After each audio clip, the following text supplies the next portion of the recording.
前的观众朋友走进天地卫视的大型情感节目《爱情保卫战》，看看今天请到的几位情感导师是谁？他们是情感导师于伯宏老师，欢迎；情感导师周小鹏老师，欢迎；情感导师曲薇老师，欢迎；情感导师莎娜老师，欢迎。接下来的时间就来了解一下我们的情感导师是如何帮助嘉宾朋友们走出情感困惑的吧。认识一下这对嘉宾，各位请看。我们在一起8年了，早就到了结婚的阶段，可他一提结婚就逃避这个问题。他没有走出前夫的阴影，总把我和他前夫的行为联系起来。两个人感情好就可以了，干嘛非要领个证不可？我觉得他没做好结婚的准备，连份正经工作都没有，怎么给我和孩子安全感？我是真心对他和孩子的，也想和他结婚过日子，但他们娘俩并没有接受我。他花钱太大手大脚了，现在教育孩子也这样了。有请这对情侣，有请。孙先生49岁，来自黑龙江个体，有请。王女士50岁，来自辽宁职员，有请。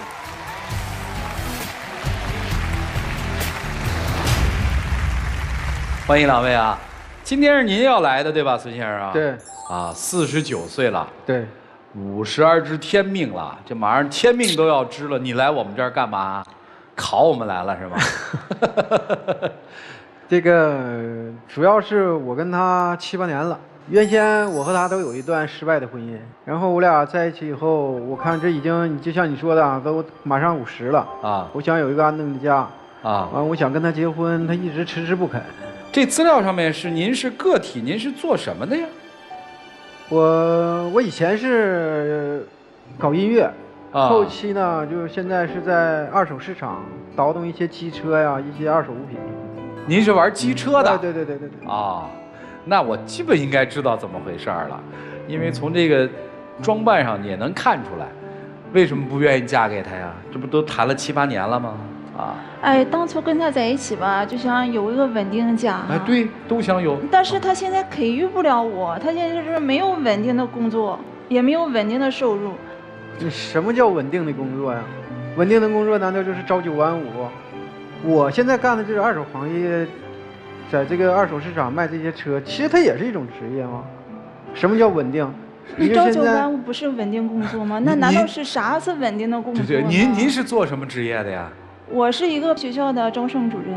所以您觉得您那工作是稳定的，是吧？对，起码我每个月都有收入啊。你说你工作稳定，你像你就招生办主任也是，你如果干得不好，一样就辞你了。而且现在人的工作都不是按兴趣来做，很多人都是为了工作而工作，放弃了自己的兴趣、自己的爱好、自己的理想。我现在找到的工作，虽然说是不像你说那种比较稳定或者是什么的，但是也能维持家庭的开销支出啊。每个月能维持，根本维持不了。他把大部分的就是家里的积蓄全投在机车上，还有他个人的爱好，就是他特别喜欢10点多，快11点多了。然后他告诉我，他立马要想取这个音响，二手音响。然后这个取这个地方是在沈阳，我们住那地方离沈阳市开车大约车程能有7个小时吧。7个小时？对呀。我就劝他，你不要去。我说疲劳驾驶会导致后果，大家可想而知。然后他执意要去了，然后我感觉是他这种行为是对我不负责任，对他自己也不负责任。没错。就这种行为，我怎么能托付终身给他？就真去了。去了。刚才说了，他改机车，他是光改啊，还是也玩啊？他会开车出去一走很久吗？对呀，他经常性的就是失踪。跟我就是先斩后奏。家里有的活需要男人去做，而我需要他的时候，他不在我身边，打电话没人接。半夜我取音响那个事儿啊，是因为那款音响我在二手市场经常去看，我也看一些我喜欢的东西。那款音响是限量的经典款，已经就没有了，现在就是市场流通的特别少，所以说我那天跟那个卖家讲了以后，也有很多人要，我跟他谈好了，但我要不去取，有可能就让别人拿去了，所以我就去取。再一个，我开车已经20、30年了，我像我这个驾驶技术什么的，这个我相信，您肯定有您各种理由。不是真不是理由。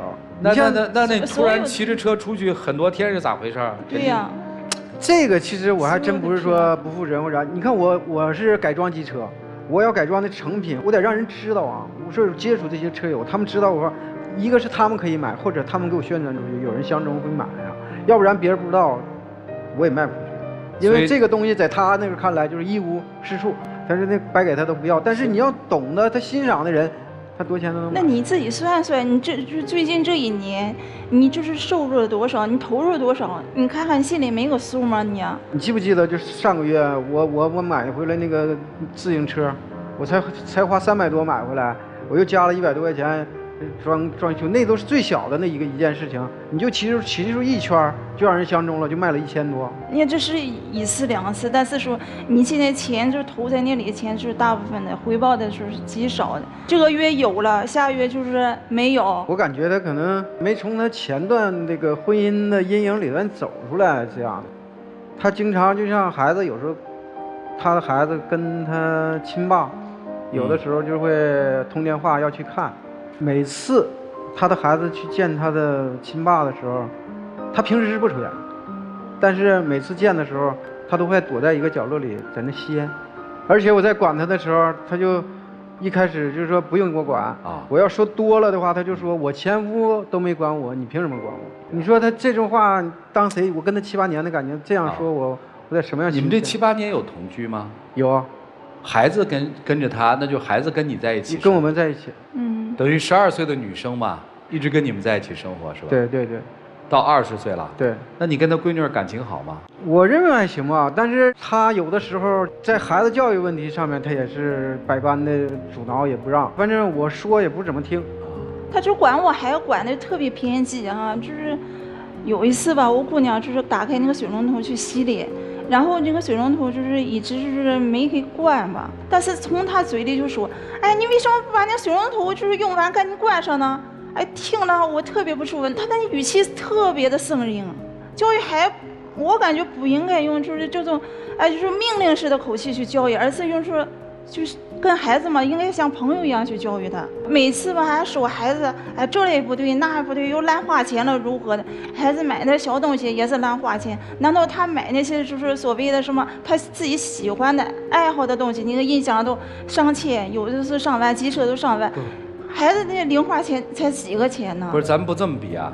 你觉得你男朋友对你女儿好吗？咱们不说方法问题，方法是一个能力问题，咱说态度，他对孩子好也谈不上好，也谈不上坏吧。那种方法我接受不了。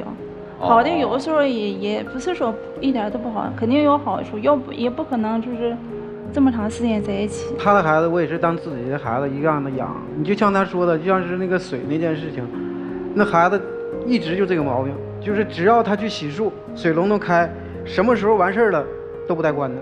他要走了会需要我们才去给他关，这种浪费我就感觉他不应该。而他又一说我管他，他就嫌我管得严。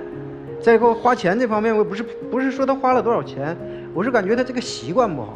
因为他现在还没走向社会，你就慢慢的你就走向社会，你这种习惯他是该花也花，不该花也花。我是这样，他就总是说我不用我管，不需要我管。对，本来就是嘛，我的孩子用我来管，你管呢，我感觉你没有必要去管，特别孩子花钱方面，你自己都没做到一身做则，你凭什么去管还能听你的吗？哎，那个我再问一句啊，这8年来你们的经济合流了吗？是各花各的，还是有一个放在一起的一些这个家用？一半一半吧，差不多。啥意思？就是说，有的时候就是放在一起，有的时候自己的事情自己花自己。啊。那现在住的房子是谁的房子？我的。所以不牵扯租金什么的，是吧？对对对。日常的开销也基本上由我来开销，家里就是衣食起居了，就是柴米油盐酱醋了，全是我在支撑着。行。孩子还跟你们住一起吗？对。对啊。孩子现在还住一起，20岁了还住一起。他还没毕业嘛？大学。刚念大学。所以这书可以啊，这书是吧？这书做的不错呀，啊。最让我伤心的一次就是，有一次孩子跟他吵架，吵到都什么程度？就是让他给惯的他没有大小之分，那谁是父母谁是孩子你自己不知道，就跟他妈又喊又叫的啊。然后我就喊我说你怎么能这么跟你妈说话？我就去管，哎，结果他说你跟我有什么关系？你凭什么管我？你说，我对他俩的感情，得到这句话，我也不知道说什么好。就闺女儿这么说您是吧？对啊，那当时女朋友什么反应？因为我感觉他还说你不用管啊。对，是不需要我的孩子不需要他来管，他的就是教育方式我接受不了，我再问一句，孩子也接受不了。方便问一下，这个跟前夫为什么离婚吗？经常去用酗酒吧，就是我感觉我特别不喜欢喝酒的男人，看着都烦。好，您今天来的目的到底是什么呀？我就寻思我年过半百了，我跟他也处了7、8年了，感情感觉也挺好的，我就想跟他结婚，安定下来，稳定下来。以后的日子，你看都是，也不像20、30年轻的时候有那个时间精力去浪费。我就寻思把今后的日子两个人好好过着，开心快乐的过到一起吧。就是您就认定是他了是吗？我还是挺认可的，但是他总也不同意。我现在我就，哎呀，我有点不知道好怎么说了。我想问问您哈，就是先生怎么做，具体咱们提点要求，比如说你做了什么，做了什么，做了什么，我就嫁给你。起码哈，他得有个稳定工作，然后每个月都有稳定收入，把自己那个爱好就是说看得特别重要，而是把下。您没想过，其实他那些爱好都挺来钱的呀。但是我感觉我自己现在没看到回头钱。他花过您的钱吗？对呀，是。现在还在花您的钱？您的意思就是您在养他，是这意思吗？起码是平时的，就是那个生活起居，就是我在养他。他把他自己所有钱全投在他的爱好上了。那以后就收点这个生活费不就完了吗？收的，他都把他那些东西能变现呀，我才能收着。现在我还变现不了，我再跟他说来说去就是个钱吗？那我也不是，我也很现实啊。每个人生活的在这个平凡世界里生活，都需要钱来去维持生命的，是不是？理解了，理解了，理解了，这就听明白了。这个舞台也挺少见这样的，通常见到的都是这边站一个女性，然后说8年了，坏啊，不娶我呀，这样那样。很少说一个男性说我们谈了8年，我付出了。她不愿意嫁给我，而且我看刚才讲到跟闺女儿和那一段的时候，一个50岁的人哈，就也挺让人心疼的。这个背后到底藏着什么？应该怎么办呢？我们听听老师们的意见，一起进入丘比特问卷。王洪庸，你们2个人都有一段失败的婚姻，都渴望稳定感，渴望安全感。但是在这样的一个当口，我恰恰看出，从情感角度，男生是在不遗余力的努力，尽力的对你好，对你的女儿好。但是，女生心中已经有了一个固定的认知，她认为不去打结婚证就可以规避婚姻的风险。反正我们就住在一起，合在一起，不合我们可以分开。在你这样的一种家生饭食的这样的状态当中，他永远不会改。为什么呢？他也是个人，他也明白我干嘛？明天你把我踹了，我就真正的就是一个人哎。所以在这样的一种状况下，我认为女生这样想是错的。这个显然就是对双方都是不负责任的。当然，你指出他的一些缺点，你当然要改。但是在现在这样的情感状态当中，我可以断言他改不了，没有动力，没有激情。谢谢包红兄。周老师，你俩就是各取所需，搭伙过半而已，谈什么婚姻啊？男方。你跟这个女人在一起，为什么7、8年也还挺舒服？只是现在才发生矛盾，因为你现在开始想结婚了。但如果他早想跟你结婚，他早逼你了，他早就开始嫌弃你工作不稳定，收入不够高。同样对女生来讲，更是如此。你比这个男生要的更多，你其实并不能真正照顾好孩子，但是他其实想帮你照顾。可是你通通都没有跟他沟通，所以你只是要一个男人陪在你身边。所以你到底想要一个在心理上给你陪伴的人，还是一定在物质上要给你帮助？如果你对他有那么多的要求，我相信即便他离开了，你想再找一段婚姻也不一定找得到。所以想想到底要的是什么。如果我真的要的是这个人能够踏踏实实陪在我身边，这个人他对家还是挺负责任的，可能没有那么完美，没有那么如意，但是至少他大方向是好的，那可以在一起就真正在一起，不要拖着耗着，感觉像搭伴儿一样，但是两个人心里都觉得说，其实这个生活过得挺没意思的。所以我特别希望你们能好好考虑，真想过日子，往着过日子方向奔。如果真不想过日子了，不要再拖累彼此，早点分开吧。谢谢小鹏老师。曲总，男生真的想和他结婚是吧？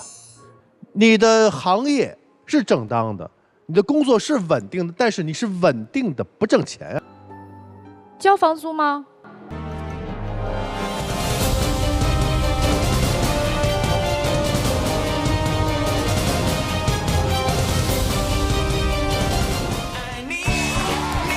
在结不结婚的这个路上再去谈一谈，这是一个态度。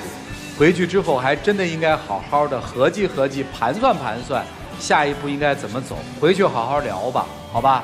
好，接下来我们就一起来见证属于这对情侣的。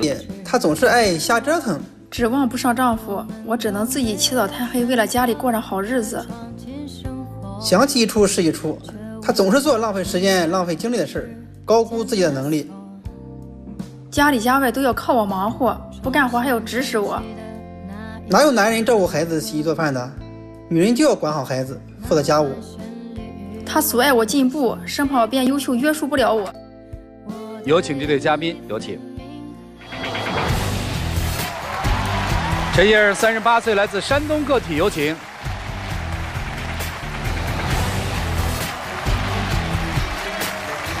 王女士39岁，来自山东个体。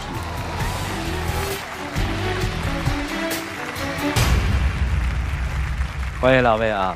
结婚多少年啊？结婚13年了。哦，有孩子不？有。孩子多大？孩子12岁了。你们家应该是你掌权吧？也算是吧。不是也算是吧？从这个问题的回答发现就是啊，我就问了一下，没问谁，完然后我家里的女主人马上就出来答了，你知道吧？在家里被管制？也不算被管制吧。哎呦，还要面子呢啊！今天谁要求来的呢？我要求来的，因为我觉得他特别懒，他特别不想进步，影响我进步。您说他怎么懒啊？结婚之前的时候啊，他还有份工作，还打份工呢。结了婚之后吧，他就不想奔波了，就想在家里。我觉得在家里也挺好，是吧？不奔波就不奔波，那我总得有个事儿做吧。我说要不咱开个小卖部吧？他一开始不同意，那你不同意总得有个事儿做，我就把小卖部开起来了。开起来之后啊，他也是啥也不干。他也不是啥也不干，他怎么说不找工作呢？以前不是有工作的时候，这个我腰伤了嘛，腰疼不敢干很重的活。店里的活他干吗？店里的活只是负责卖货，进货啥的都是我的。他说腰疼，他是不是为自己找借口呢？怎么是借口呢？不是别的地方是吧？腰疼，他不是手滑一下。你们俩谁看店呀？一般都是我看店。那不就完了？这不也是干活吗？我去进货有多累呀？他看店他多轻松啊，是吧？你进货的时候在外面奔波我挺累的，我就想让他帮我进一下货。他呢，他就觉得他这个货他进不了，他说是我要干的，他不愿意去进货。不是因为他腰受伤了是吧？他受伤了，你可以这是借口嘛？你可以弄点轻松的活呀。有时我进那货特别轻，我让他去他都不爱去。行，不愿意进货是他懒，还有啥懒啊？那你说孩子小时候，你说啊，女人负责管，那你说孩子大了你来管，你来教育。现在孩子长大了，那你怎么教育的呀？孩子现在连我的话都不听，和他一样给我翻着干。我这孩子怎么这学习成绩也挺好的，也数一数二的，怎么教育的不好了？男孩女孩？小男孩。不听您的话。就像他爸爸说法是一样，说我的观点不对。除了不听您的话，还有什么毛病吗？懒，也是不爱干，指使我干来干去的。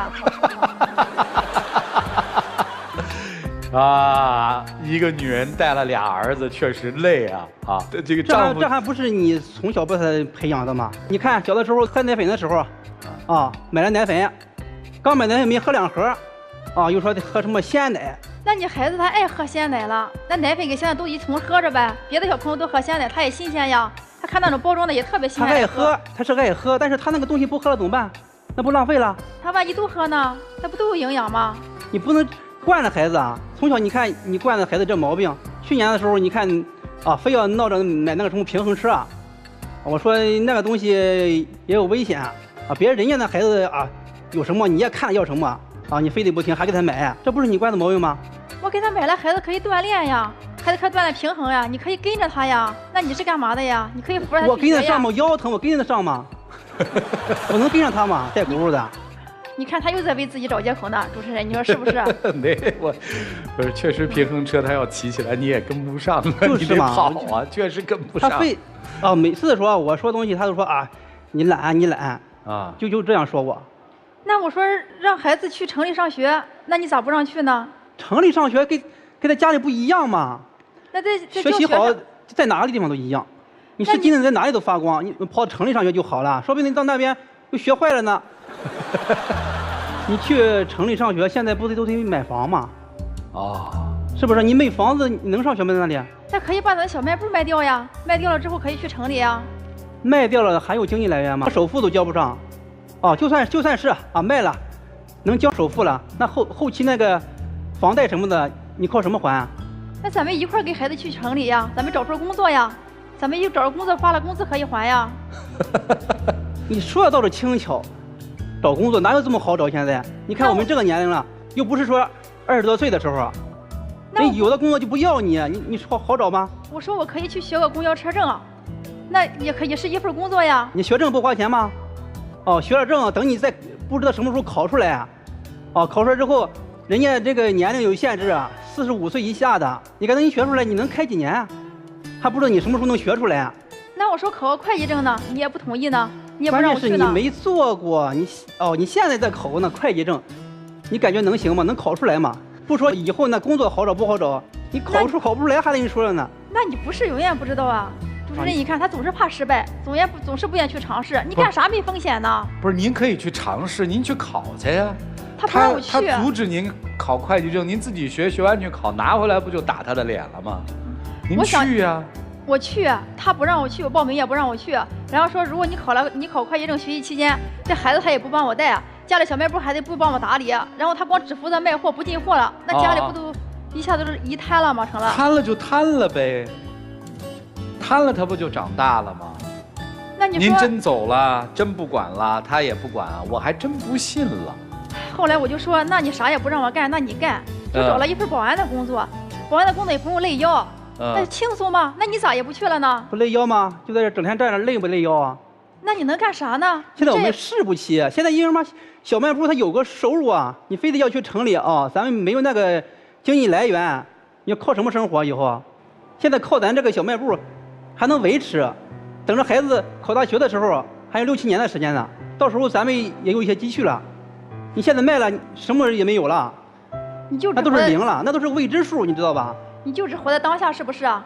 那你人没有远，我就是活在当下，没有远虑，必有近忧。你眼下你还好不好的？你考了这么远。好，先问几个问题。您是家里的什么人来着？你的身份是什么？我是个男人啊。我问你在家里的身份是什么？我家里是丈夫啊。对呀，还是什么呀？还是孩子的爸爸呀。行，现在你就这么想。你老婆她离家出走了，你怎么做爹？怎么养这儿子？男人嘛，说了是男人了吧？对，是你说的吧？对，不是我说的哈。你说我是男人，我是儿子的父亲。现在孩子他妈离家出走了，你怎么养活这孩子？这个问题倒没想过。想，现在就回答。怎么养活？现在就是家里开了个店儿，这个收入啊。对呀，你就经营这个店儿呗。对，就经营这个店儿，对吧？这就说明你妻子不在这个店里的时候，你依然可以把这个店经营得很好，是还是不是？也能行，能行哈？能行，确定哈？确定。咬死没有？是男人不？但是他没说要走啊。是男人不？是男人呀。咬死不咬死这事儿？咬死。他现在12初1对吧？还没上马初中呢。上上初中了。这初中当地有吗？然后进一些大件儿，但是有些东西我进不了啊，那些化妆品啊，那些洗发水我也不懂，是吧？他都懂了，你说让我再去熟悉这一遍，不等于又重新开了一个店儿吗？是吧？懂了。肯定不是来拆的，拆也拆不起，人家不让拆。但是呢，是吧？要直接表态又不老好的，所以交给你们吧，一起进入丘比特问卷。确实，你看，长得高高大大，在我眼里确实弱不禁风。做丈夫的懒，还能找出这么一大堆理由；做丈夫的自己懒，还去阻止自己妻子的情。我刚才听得很明白，做妻子的是想方设法如何去上进。做丈夫的绞尽脑汁如何的去阻拦。你刚才的那些理由，你说是理由吧？你再想一想，你这么爱你的孩子，你的儿子现在这一个懒，是不是受你影响？因为很显然，对孩子来说，爸爸就是他最好的模仿对象，这就是潜移默化。你说你有没有责任呢？这很显然呐。你为什么要阻拦、阻止？我也看得一清二楚。你就是怕身边那个免费保姆没了，你真的为你这样高高大大的个子丢脸了，也为我们男人丢脸了。我们男人堂堂正正，不应该这么自私啊！如果他到城里去打拼，好，你把店管好，把家管好，那这个家不是其乐融融了吗？明白了吗？谢谢波红兄，小鹏老师。刚刚赵老师问你，你在这个家是什么？你特别自豪说男人啊，可男人是要承担家的责任的。我身边有好多农村的男人在外地打工，他们所有打工只说一句话，为了回家能够盖一个大房子，每年给家里交钱，就是为了让自己的老婆和孩子生活好一点。我曾经遇到一个送快递的小哥，他每天特别节俭啊吃饭，每个月赚那8000块钱里边，其中有7000块钱要拿回家。哎呦，可以，真的是可以。我觉得这是男人啊！你既然那么自豪说我是男人，那好，你做点男人的样子，让我们男人腰不是坏了吗？你碰到那些人都是腰好的吧？腰坏了和心里那个腰坏了那是不一样的。如果心里那个腰坏了，那可真好不起来了。所以，这位做丈夫的，我希望你想想，您的妻子从头到尾一直在说一句话：我希望我们的家日子过得越来越好。你咋就不能跟他齐心，让你们家更好呢？自私自利到极点，只想着我懒得做。同样做太太的，惯呗，惯成这样，人高马大好吃懒做，你惯出来的。刚才赵老师就问你可不可以走，你推三阻四不敢走，为什么不敢走？你怕他做不好，为什么怕他做不好？因为你习惯了这个家里边所有事情全部你来管。我就记得我们以前对小孩说一句话：孩子啊，你不放手，孩子永远长不大。孩子在学路的时候，学走路的时候，你放手让他走，他摔两跤就自然会走路了。那做大人也是一样的，他既然是做丈夫的，你甩手让给他走，甩手让给他做，他可能做着做着，慢慢他才能担起来。可你什么东西都大包大揽弄完了，他当然不愿意做了。想出去学习，把家交给他，让他知道什么是你以前吃过的苦，他才能真的体谅你，否则他根本不会体谅。所以我真的希望你们家能够变得更好，学会甩一下手。谢谢小鹏老师。曲总，男生我们不能冤枉你啊！我问问你腰伤的事儿，腰是怎么伤的呀？摔了一下。啊，什么时候摔的呀？几年前？很早了吧，就是结婚以前的时候，对那个去看了什么诊断？诊断其实也没说什么结果，就是说时间长了或者站时间长了，干力气活弯腰多了，就容易疼。我为什么问你腰伤啊？对，因为我一亲戚啊腰受伤了大概10几年了，可能正常人的确不太理解腰受伤之后的那个导致的状态。你有瓶子盖儿都开不开，因为一个简单的动作啊，其实都是用腰劲儿的，这是没问题的。但是，我这个亲戚怎么做的？一直在锻炼，一直在锻炼，换了无数次工作，最终现在1个月能挣1万多。你那点腰伤比他那腰伤来差远了。他在家里整整躺了3个月呀，起不来。你刚才说了一个细节，恰恰暴露了你是懒不是腰不好。你说呀，哎呀，那些化妆品啊，我不懂，我干嘛呀？我去送大件儿，我的个天呀！腰伤的人能送大件儿？那他送不了，我也得送啊。哎，你能送是不是？对啊，是不是？就天天干这活就不行了，是吧？毒死你！我的直播间里几乎每次都来一个脑瘫的朋友，他现在在一家互联网公司做电商的一个部门的部门长，结婚了还有一孩子，挺不错的。老来跟我除了问情感问题以外，还问职场问题，人在不断的上进，在学习呀。我还在短视频平台上见过这个7以下没有的一位朋友，他在干嘛？做房屋中介，一只胳膊在送快递。哦，在你的这个认知里面，是不是都不可能的呀？想做就可能，千万不要把不求上进解释为哎呀，活在当下吧，现在这小日子不错。你自己不行，咱不能成为你妻子追求上进的绊脚石啊，好不好？所以你至少你能做到，我不去顶一片天，但至少挑。他懒，因为是他有的靠。当他没得靠的时候，我相信他就不懒了。一起进入真情60秒。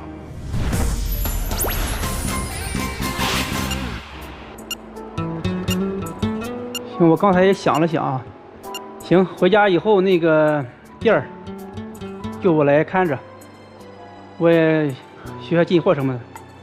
你想考证，我也给孩子做好榜样。这么多年，我也说累了，也吵累了，觉得很疲惫的。我就想静下心来思考，给我段时间再说吧。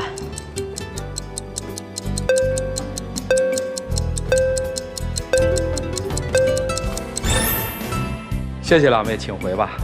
请回。不要，开始不要。电视机前的观众朋友，我们节目组唯一的官方报名热线是0223606301，有情感困惑的观众朋友可以来电咨询，记住不收取任何的费用，请开门。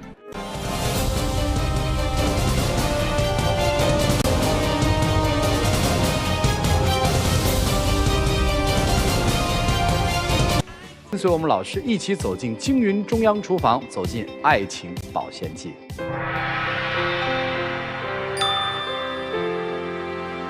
有网友提问说呀，老师，我为他付出这么多，结婚也是住我的房子，他为什么不好好对我呢？他还不放手，从结婚到现在，孩子家里我都没有用他管过，我有点不甘心。你说我到底该怎么办呢？他为什么不好好对你啊？就是因为你付出的太多了，他觉得什么都是理所应当了，他当然不会放手了，因为放了手，他再也找不到这么为他付出的女人了。